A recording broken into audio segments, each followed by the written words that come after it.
Hi, I'm Hannah. I'm Carol. I'm Gen Z. I'm a boomer. And this is Generation Chat. Well, Hannah, I saw a really interesting and somewhat alarming article in the Epic Times. Oh dear, Yes. Do I want to know? Well, let me just give you the title. How Social Media Fuels Teen Anxiety and Over-Medication. Interesting. So, there were a couple of scary words in that one for me. So first of all, just to give you some stats. Okay, according to a Gallup poll, an average U.S. teen spends about 4.8 hours on social media per day. And girls usually spend about an hour more than the guys on average. Okay? Yeah. Okay. So you don't seem alarmed at all by that, but I was like, wow, okay, I was expecting it to be in the hours, but I wasn't expecting it to be almost 5 hours. I think in my head I was thinking, oh yeah, probably like 3 hours or something. So I was like, wow, that's a lot, you know? Okay, well, to be fair, it's not that I wasn't alarmed, because I am. I just wasn't shocked. I think that it's interesting because people are interacting but through their phones. So like I was even sometimes around friends where they would like text me and I'm like, I'm right here. Oh my gosh, that's ridiculous. Yeah. So then you're kind of losing socialization skills as well. Oh, 100%. Well, since we had previously done a video on anxiety for Gen Z and boomers, I thought this was interesting because perhaps we're finding where some of this anxiety is coming from, right? Are we finding the root cause? Are we finding the root cause? Social media may be causing some of this anxiety in the younger generations, you know, because they are using it so much. And it makes sense because you think about it. When people put posts on social media, they put their best foot forward. Yes, of course. So you're only seeing things that are all nicely finished and glossed over and, you know, edited for the most part, or just like, oh, that one didn't look good, let's just do another one, right? Oh, the angle's not right. Yes, so all these amazing selfies. And so, especially if girls are on social media more than guys, and they're taking their cues of what their image needs to be like.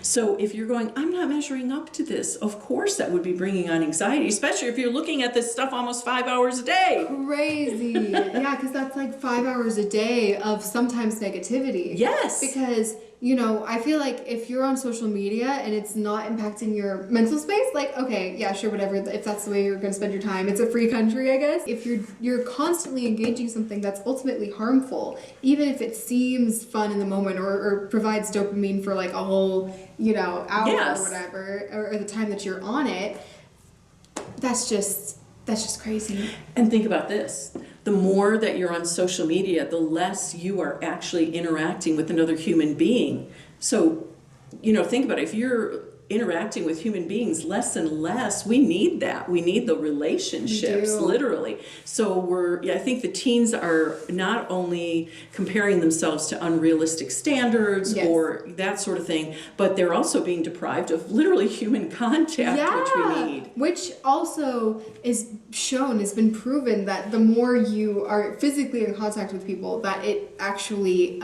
heals your body and helps mental space. I believe it was according to the American Psychological Association that there's actually a rise in medicating teens while there's a decrease in therapy, in counseling. Oh. So we had touched on that as well in our previous video, and I thought, wow, that's alarming. And some of it, they believe, is due to social media, because social media platforms have given voice, right, to like a psychiatrist speaking on the subject, to pharmaceutical companies because they're running ads on social media. There are also influencers creating sponsored content. Yes. And there are even some teens boasting about the anxiety medication and prescriptions that they're on. You're joking. Wow. But I did find some examples of that as well. Antidepressants that actually work. Prozac.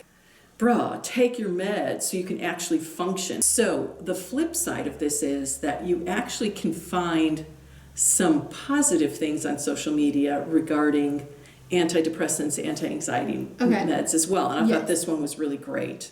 Anti-meds that actually work. Morning meditation, movement, Mama Ocean, grounding in nature, nutritious food, sunshine, having fun, aligning with your purpose, and connecting with others. And isn't that what we were just talking about? Yes, we were just this girl gets it. She gets it. Yes. I think all of those things are important. And I think that is the big difference when we had spoken in a previous video about how do you deal with anxiety. You know, our generation just dealt with it, boomers dealt with it very differently because we didn't have social media. So Sure. we were getting out and getting sunshine and connecting with other people, having those relationships, those sorts of things, you know. And what's crazy is now with social media, it's actually distracting a lot of young people from the very things that would be healthy, that would probably keep them from getting anxious in the first place. That is interesting. And you know what? I feel like when you're on medication for a short time to like really get out of a rut, because I know that sometimes you can get so bad that Sure. you might need a little bit of Right. like a rope to kind of climb out of.